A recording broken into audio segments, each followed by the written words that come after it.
이사야 9장 6절에서 7절 봉독해 드립니다. 이는 한 아기가 우리에게 낳고 한 아들을 우리에게 주신 바 되었는데 그의 어깨는 정사를 메었고 그의 이름은 기묘자라 모사라 전능하신 하나님이라 영존하시는 아버지라 평강의 왕이라 할 것임이라. 그 정사와 평강의 도함이 무궁하며 또 다윗의 왕자와 그의 나라에 군림하여 그 나라를 굳게 세우고 지금 이후로 영원히 정의와 공의로 그것을 보존하실 것이라. 만군의 여호와 열심히 이를 이루시리라. 아멘. 오늘도 우리 하나님이 우리와 함께 하시죠. 하나님의 은혜와 위로와 평안이 여러분들에게 있어 우리의 방패와 힘 되시는 하나님의 거룩한 도움을 얻으시기를 바랍니다. 오늘은 왕 되신 그리스도의 주일입니다. 우리가 교회력으로 하면은 오늘이 2025년 마지막 주일입니다. 우리가 어떤 달력하는 건 달의 기준이죠. 태양력 하면 태양의 기준이고요. 교회력 하면 교회 중심의 절기를 통해서 교회력을, 달력을 얘기를 하는데 그게 오늘이 마지막 주일이라는 것을 말씀드리는 겁니다. 오늘 우리에게 주시는 본문 말씀인 이 이사야를 통해서 그 당시 시대와 오늘날의 시대를 살펴보면서 같이 하나님의 거룩한 뜻을 깨닫기를 소원합니다. 이사야 선자가 활동하던 그 당시 시대의 어두움 속에 살아가는 이스라엘 백성에게 선포한 놀라운 약속이 오늘 본문에 등장합니다. 그리고 그 약속은 이미 이루어졌고 오늘 우리에게 여전히 유효하다는 겁니다. 이사야 선지자는 절망의 시대를 살았다 이렇게 주석에 달려 있습니다. 정치적으로 군사적으로 나라가 흔들리던 때 아람 나라와 연합한 북이스라엘이 남쪽 유다를 침략하는 상황도 벌어졌었습니다. 그때 두려워하는 유다 백성들에게 하나님께서는 임마누엘의 약속을 주십니다. 하나님이 함께 하신다라는 약속이에요. 하나님만을 굳게 의지하면 친히 대적을 물리쳐 주시겠다는 약속도 하셨습니다. 그런데 남유다 당시 아스 왕은 아수르 나라를 의지하는 것이 이 위기를 극복하는 유일한 길이라는 생각을 하고 믿게 됩니다. 결국 하나님이 보호하신다는 약속을 믿지 못한 이 아하스 왕과 이스라엘 백성들은 결국은 아수르 나라에 오히려 아수르 나라의 침략으로 환난을 당하는 어려움을 겪게 됩니다. 물론 하나님의 계획과 심판 가운데 남유다를 침략한 북이스라엘인 에브라임은 아수르에 의해서 멸망당하게 되지요. 그래서 사마리아 지역을 이 유대인들이 굉장히 경멸합니다. 이유는요, 이방인들을 이동시키면서 같이 거기에 기거하게 되면서 이 사마리아 지역에 있는 에브라임 사람들이 결국은 혼혈화가 되고 민족의 순수한 혈통을 잃어버리게 됩니다. 그래서 예수님 당시에도 이 사마리아 지역에 있는 사람들을 굉장히 경멸했죠. 그러니 예수님께서 우물가의 여인에게 물을 달라고 할 때 얼마나 그 여인이 황당하고 놀랐을까. 왜요? 자기네들을 버러지만도 못하게 봤던 유대인이, 그것도 유대인 남자가 온갖 무시를 다하고 거만하게 행동했던 자신에게 물을 달라고 합니다. 그러니 그런 상황의 일들까지 벌어지게 된 게 북이스라엘인 에브라임 지역이었습니다. 그런데 중요한 거는 이사야 선지자 시대에 살던 이스라엘 백성들은 혼란했었죠. 좌우를 분별하지 못하고 앞으로 어떻게 될 나를 깨닫지 못하는 상황에서 누가 우리를 구원할 것인가?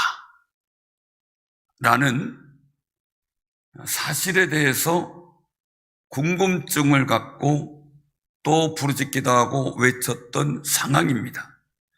당시 사람들이 이런 난국을 헤쳐나갈 강력한 왕이 세워지기를 기대한 겁니다. 더 능력 있는 지도자, 더 과감한 개혁가, 더 뛰어난 전략가를 바랬던 거죠. 그때 하나님은요, 이는 한 아기가 우리에게 낳고 한 아들을 우리에게 주신 바 되었는데 라는 말씀으로 오늘 6절에서 뜻밖의 대답을 하시는 겁니다. 하나님은 한 아기, 연약해 보이는 인간의 모습으로 오실 메시아를 약속하십니다. 이스라엘 백성들, 특별히 유대 백성들의 생각은 구세주는 강한 사람이었습니다. 백마 타고 등장하는 권세가 있는 사람이었습니다. 근데 하나님이 보내신 구세주는 평강을 이루는 왕 예수 그리스도였는데 나귀 타고 예루살렘에 입성하셨던 겁니다. 우리가 일상에서 이렇게 경험을 하게 되잖아요. 그러면 나를 통해서 하나님의 큰 구원의 역사가 멋지게 이루어지기를 원할 때가 있습니다. 그래서 좀 뽀대도 나고 애들 말로 뽀대가 나고 또 옛 어른들한테 가오도 잡히고 이런 일이 일어나면 얼마나 좋겠습니까? 그런데 오히려 나를 한없이 낮추시고 나약하게 보이게 하실 때가 참 많이 있습니다. 신명기 8장에 보면 하나님께서 이스라엘 민족을, 이스라엘 백성을 40년 동안 광야의 길을 걷게 하셨다는 거예요. 그 과정 속에서 낮추시고 시험하고 또 줄이게 하셨다는 거죠. 그 속에서 만나를 먹이신 이유가 있는데 그 첫째의 일은 이스라엘 백성의 마음을 알기를 원하셨다. 우리가 사람 마음 알기, 나 사랑해 이러면서 사람 마음 알기를 원하시잖아요. 나는 너 좋아하는데 너도 나 좋아하지? 서로 확인을 하기를 원하잖아요. 하나님도 이스라엘 백성의 마음을 알기를 원하셨다. 둘째는 어려운 상황에서도 하나님 말씀과 그 명령을 지키는지 안 지키는지 알고 싶어 하셨다. 셋째는 사람이 떡으로만 사는 것이 아니오 여호와의 입에서 나오는 모든 말씀으로 사는 줄을 알길 원하셨다 라고 신명기 8장 2절 3절에 말씀합니다. 그런데 그냥 그것만이 아니라 그 모든 과정에서는 하나님께서 멀리 보는 목적이 있으셨다는 거예요. 그래서 신명기 8장 16절에 그렇게 말씀합니다. 이는 다 너를 낮추시며 너를 시험하사 마침내 내게 복을 주려 하심이었느니라 라는 계획이 있다고 말씀하십니다. 사랑하는 성도님들, 하나님께서 우리 사랑하는 성도님들에게도 이런 놀라운 계획이 있다는 사실을 믿으시기를 바랍니다. 한순간 한순간 모든 일들이 잘 되면 좋지만 노년이 행복해야 좋다라는 얘기도 하잖아요. 자녀들이 한순간 한순간 뭐 다 좋지만 끝끝내 그의 인생에 나중에 사회생활하고 원숙해졌을 때 그때의 모습이 중요하다고 말하죠. 구원의 길은 언제나 인간이 만든 권력이나 영웅이 아니라 하나님이 보내신 예수 그리스도에게서부터 시작된다는 겁니다. 그래서 이사야 선지자는 그 아기의 이름을 기묘자, 모사, 전능하신 하나님, 영존하시는 아버지, 평강의 왕이라고 소개합니다. 기묘자는 인간의 지혜로는 측량할 수 없는 구원의 길을 여시는 분. 모사는 혼란의 시대에 길을 제시하는 참된 상담자와 지혜자, 전략가죠. 전능하신 하나님은 창조주 하나님으로서 한계를 가진 인간 지도자와 비교될 수 없는 절대적 주권과 능력을 가지신 분. 영존하신 아버지는 영원히 변하지 않는 분이시며 영생을 소유하고 존재하시는 우리 아버지라는 의미입니다. 그런데 마지막으로 평강의 왕입니다. 평강은 단순히 전쟁이 없음이 아니라 샬롬으로 관계 회복입니다. 질서의 회복입니다. 인간과 하나님 사이의 완전한 화평입니다. 오직 그리스도 예수만이 평강의 역사를 만들어 갑니다. 그래서 그는 화평이신지라 십자가로 우리와 하나님과의 막힌 담을 허셔서 화평케 하셨다라고 말씀합니다. 사랑하는 성도님들, 오늘 우리가 당하는 현실을 바라보면 참 혼란스럽습니다. 여러 가지로 복잡할 때 나는 어떻게 할 것인가 라는 거예요. 전에 우리 딸에 대한 얘기를 잠깐 하려고요. 하나님의 뜻은 모르겠다라는 겁니다. 결혼할 때 3차 진급 대상자인데 열심히 시험 공부하고 뭐 그런다길래 그런가 보다. 그랬더니 범장님한테 물어봤더니 보직이 뭐냐고 물어서 본부중대장이라 그랬더니 갸우뚱하더니 진급 대상 평가가 아니라고. 그래서 이게 뭐지? 이렇게 생각을 했어요. 그러다가 보니까 작전 장교가 돼야 이제 진급 케이스다 라는 얘기를 듣고 이게 어떻게 된 건지 알아봤더니 이미 사위는 진급 대상자가 아니었어요. 그래서 열심히 방법을 찾고 노력하고 해서 이제 5년 차 됐을 때 그 부대에서 진급시켜 주기로 인사권을 가진 중령급 대대장들이 다 약속을 했습니다. 근데 갑자기 사단에서 명령이 내려와요. 오래된 장교 전출시켜라. 근데 우리 사위가 대상자가 됐어요. 다 계획대로 했는데 갑자기 전출시키더니 유성이나 아니면 세종이나 증평 오길 원했는데 갑자기 생뚱맞게 대구로 보냈어요. 전혀 예상도 못했던 일들. 딸이 답답해하더라고, 울더라고요. 속상해서. 하나님 앞에 내가 지금 이렇게 한 게 얼마나 되는데. 왜냐하면 믿음의 결심하고 하나님께 기쁘게 하기 위해서 세금 내기 전에 11조를, 그러니까 세금 계산하고 11조가 아니라 세금 내기 전에 11조를 하나님께 드리며 소원 예물도 드리고, 그러니까 내가 액수 그대로 받은 대로 하나님께 11조를 드린 거죠. 그러다가 연초마다 하나님께 소원 예물 드리고 선물도 하나님 앞에 드리며 하나님 앞에 소원의 기도를 했는데 엉뚱당당하게 대구 와가지고 원하지 않는 곳에 이제는 더군다나 기회가 됐었는데 기회도 놓치고 이런 상황에서 속상해서 우는데 제가 그랬습니다. 하나님이 너무 하신다고. 그래서 얘기를 하길래 너 그런 소리 하지 마라. 하나님이 인도하시면 아무것도 모른다.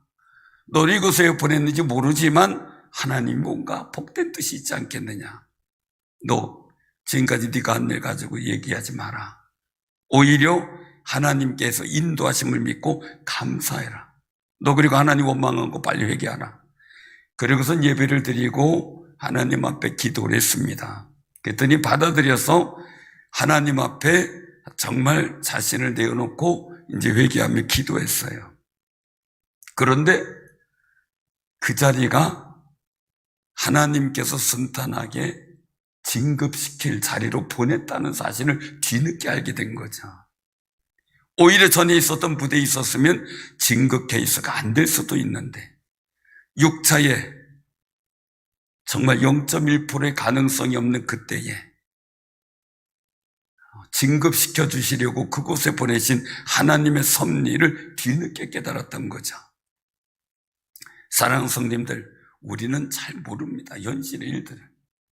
그러나 하나님의 인도하심을 믿는다면 혼란함보다는 자유와 평안함이 있을 줄로 믿으시길 바랍니다. 그래서 예수님도 진리가 너희를 자유케 하리라 라고 말씀합니다. 우리가 당면의 현실 속에 정치적 갈등이 깊어지고 사회는 불안하고 경제적인 일들이 어려워지고 그러다 보니 사람들 사이에 피로도가 쌓여갑니다. 그래서 어느 것이 진리인지, 어느 것이 진실인지, 어느 것이 옳은지, 어떤 방법이 미래에 소망을 주는 것인지 헷갈린다고 합니다. 헷갈려요. 열려라 에바다라는 복음성가가 있죠. 어두워진 세상 길을 주님 없이 걸어가다 나의 영혼 어두워졌네. 어느 것이 길인지 어느 것이 진리인지 아무것도 알 수 없었네. 주님 없이 살아가는 모든 삶 실패와 좌절뿐이네. 사랑하는 나의 주님 내 영혼 눈을 뜨게 하소서. 열려라 에바다 열려라 눈을 뜨게 하소서.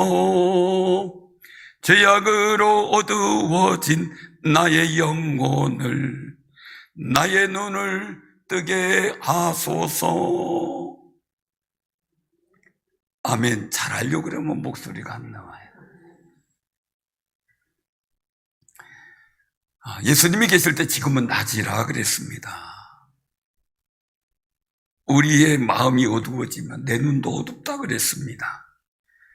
우리의 눈이 밝게 떠지고 주님 없이 살아가는 인생 실패인데 주님의 빛 가운데 살아가는 귀한 삶이 되시길 바랍니다. 어두우면 힘들더라고요. 제 친구 목사님 필리핀 선교하러 갔다가 잠을 자는데 갑자기 이 안타까운 생각이 나가지고 밤에 불 켜고 막 부스럭거리면 잠 깨니까 살짝 일어나서 가방도 살살살 열어서 손 넣어가지고 치약 같은 거 하나, 그 다음에 칫솔하고 빼가지고 또 불 켜면 안 되니까 화장실 가서 치약을 짜가지고 이를 살짝 닦고 그리고 와서 하는데 좀 맛이 이상하더니 치약이 열리는가 싶어가지고 이제 자고 그 다음날 아침에 일어나가지고 이렇게 이제 내가 뭘로 닦았지? 그리고 봤더니 무좀약이더래. 그래가지고 다들 얘기니까 목사님 이분이 이제 무좀은 안 걸리겠다고 그랬습니다. 저도 웃었는데요. 사람 일에는 알 수 없는 게 저도 이제 금요일날 토요일날 갖고 이제 토요일날은 계속 하지만 금요일날 같은 경우 묵상하고 이러다가 저녁 늦게까지 새벽까지 있는 경우가 있어요. 그러면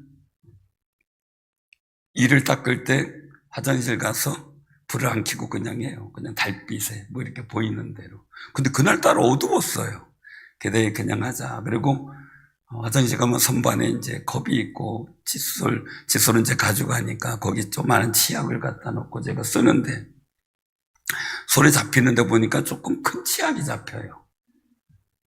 그래가지고 이거 우리 이제 늘상 화장실 청소는 김세일 장로님, 차정미 권사님들 하시거든요. 너무너무 감사한데 하나님의 은혜가 있길 바라고요. 그래서 이번엔 큰 치약 좀 써보자. 미리 갖다 놨나 보다. 그리고 짜서 썼는데 좀 느낌이 좀 부드럽고 좀 그래요. 그래서 닦고선 그런가 보다 하고 이제 와서 그 다음날 아침에 이제 사무실 아침에 가서 봤어. 이게 뭐야? 어떤 치약인가? 이런 치약이 있나?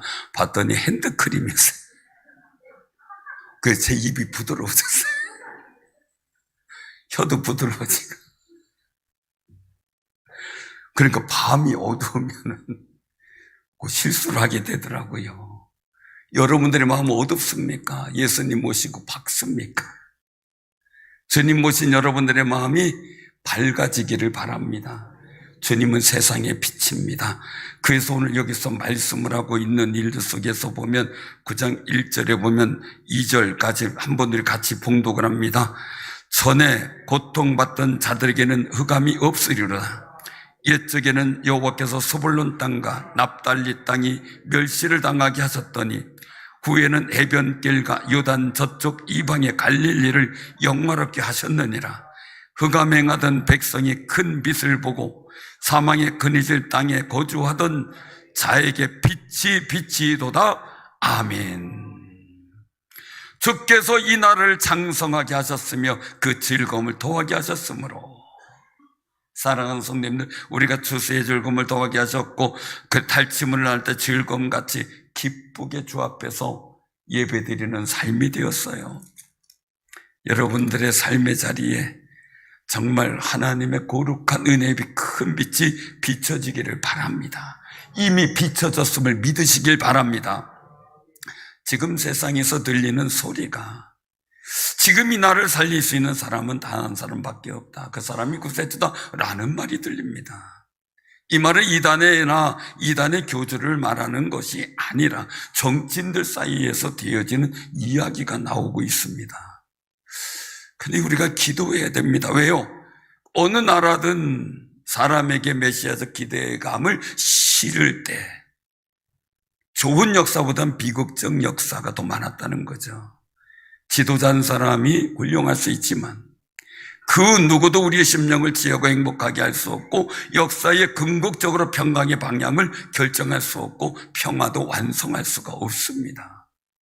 우리는 책임 있는 시민으로서 정적 선택을 할 수 있지만 다만 세워진 어떤 지도자든 그리스도의 자리를 대신할 수 없다는 신앙적 분별력은 잊지 말아야 되겠죠. 다만 하나님의 복된 계획과 뜻이 이 나라에 이루어지기를 기도할 따름입니다.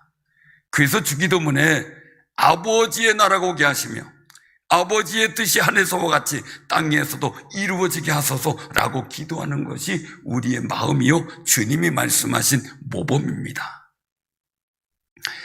하나님의 거룩한 뜻이 이루어지기를 소원하시기를 바랍니다. 이사야 시대에 비슷하게 나라가 전체가 혼란에 빠졌던 때가 있습니다. 그런 때처럼 세계도 그런 시기가 있었습니다. 바로 2차 세계대전 전에 독일과 이탈리아에서 있었던 일이죠. 전쟁의 일들로 1차 세계대전 이후 전쟁 일들로 경제위기, 실업, 빈곤이 극대화되고 도시는 폐허가 되고 더불어 사람들의 마음도 폐허가 되었습니다. 백성들은 절망 속에서 우리를 살릴 특별한 사람이 필요하다. 나라를 구한 단 한 사람이 있기를 원한다라고 외쳤습니다. 그때 독일과 이탈리아는 강력한 지도자를 자처하는 사람들에게 그 마음을 내어주었습니다. 그들의 말, 아주 유창한 언변, 강한 말, 카리스마, 대담한 약속들, 이 일들을 듣고 많은 사람들이 자신들을 구원해 줄 사람이라 믿었습니다. 그런데 1925년 당시 이탈리아 국무총리 무솔리니 또 전 세계를 공포로 몰아갔던 히틀러가 그 당시에 나라의 구세주처럼 보였다는 이야기입니다. 그런데 하지만 그들의 약속 속에선 평강이 오지 않았고 오히려 전쟁 파괴 수많은 희생이 뒤따랐습니다.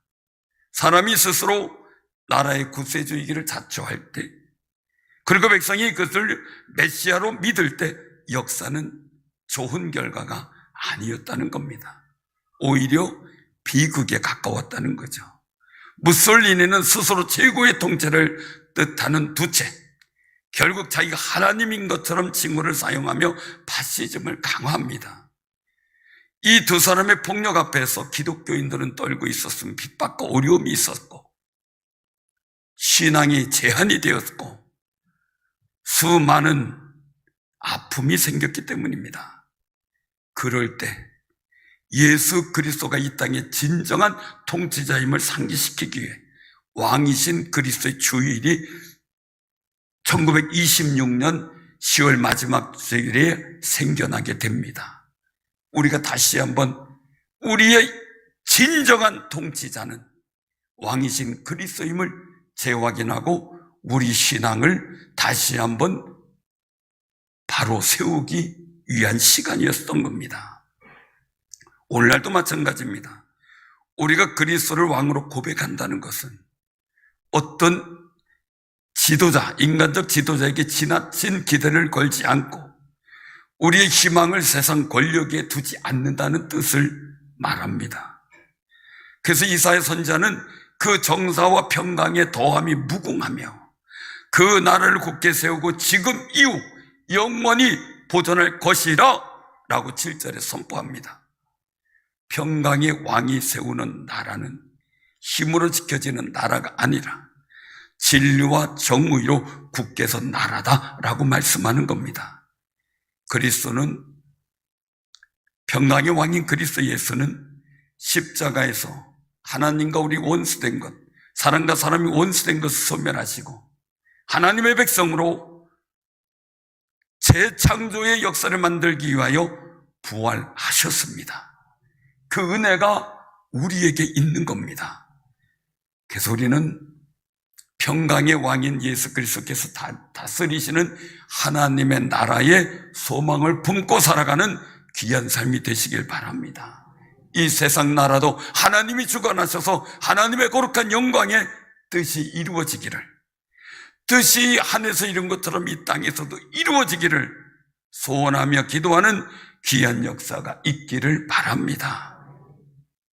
평강의 왕이 다스리시는 나라의 백성인 우리 하나님의 자녀는 어떻게 할 것인가 이겁니다.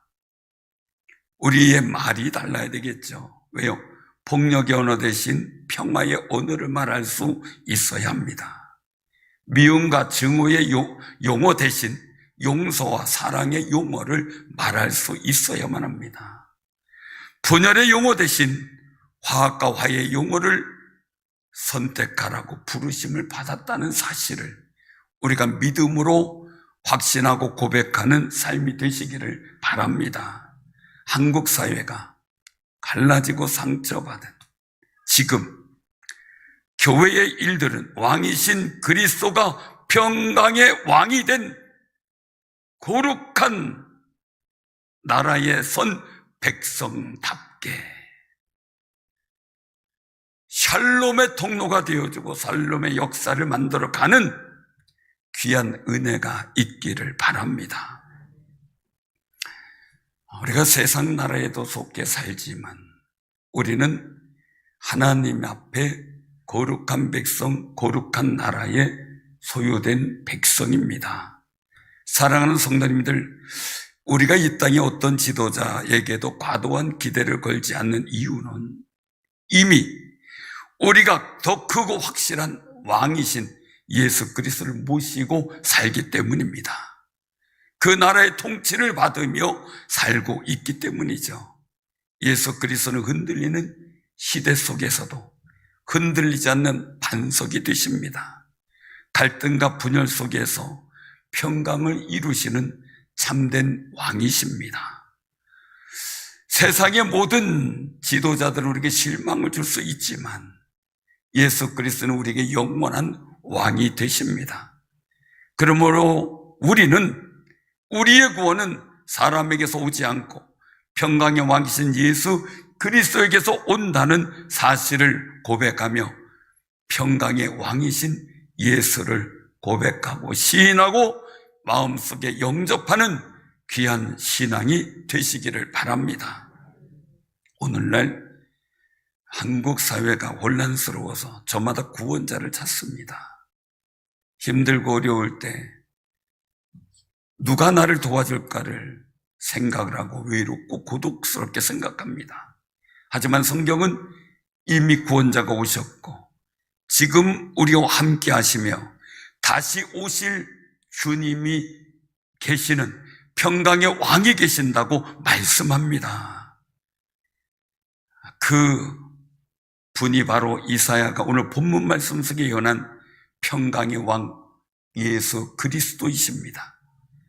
그 예수님이 다스리시는 평강의 나라가 여러분들의 가정, 교회, 사회, 그리고 이 나라 이민족에게 이루어지기를 기도하는 귀한 기도의 종들이 되시기를 바랍니다. 이제 이번 주부터 구역별 릴레이 금식 기도가 시작이 됩니다. 놀라운 기도의 응답을 기대하며 동참하시기를 바랍니다. 만약에 아침, 점심, 저녁 이렇게 하는데 빠지는 때가 있으면 저나 우리 부교육자나 같이 함께 또 그 자리를 채우며 할 겁니다. 사랑하는 성도님들, 살아가는 자리에 하나님이 주시는 평강의 역사가 이루어지고 이 나라 온누리에 평강의 왕으로 오신 예수 그리스도의 통치가 이루어지기를 소원합니다. 마태복음 1장 23절에 보면 그렇게 말씀하죠. 보라, 처녀가 잉태하여 아들을 낳을 것이요 그의 이름은 임마누엘이라 하리라 하셨으니 이를 번역한즉 하나님이 우리와 함께 계시다 함이라. 하나님이 우리와 함께 계심에 거룩한 역사가 평강의 왕이신 예수 그리스도가 이 땅에 임재하시면서 이루어졌습니다. 그 평강의 왕의 임재 역사가 이제는 여러분들을 통해, 우리 교회를 통해, 한국 교회를 통해 우리나라 대한민국과 우리와 우리 자녀들과 우리의 미래에 하나님이 함께 하실 줄로 믿습니다. 그 믿음으로 예수 그리스도, 예수 우리 왕이여 부르짖는 귀한 찬양이 여러분들 마음속에 충만하기를 바랍니다. 요한복음 16장 33절에서 말씀합니다. 이것을 너희에게 이르는 것은 너희로 내 안에서 평안을 누리게 하려 함이라. 세상에서 너희가 환난을 당하나 담대하라. 내가 세상을 이기었노라. 선언하십니다. 예수님이 성령님을 통해서 우리에게 부여하시는 평안, 그 평안은 세상이 주는 위협과 불안과 두려움을 이기게 하십니다. 사랑하는 성도님들, 평강의 왕으로 오신 왕이신 그리스도의 거룩한 주일입니다. 그 평강의 왕으로 오신 예수님을 통해 여러분들의 삶에 이루어지고 누리는 거룩한 역사를 체험하는 귀한 성도들 되기를 주님의 이름으로 축원합니다.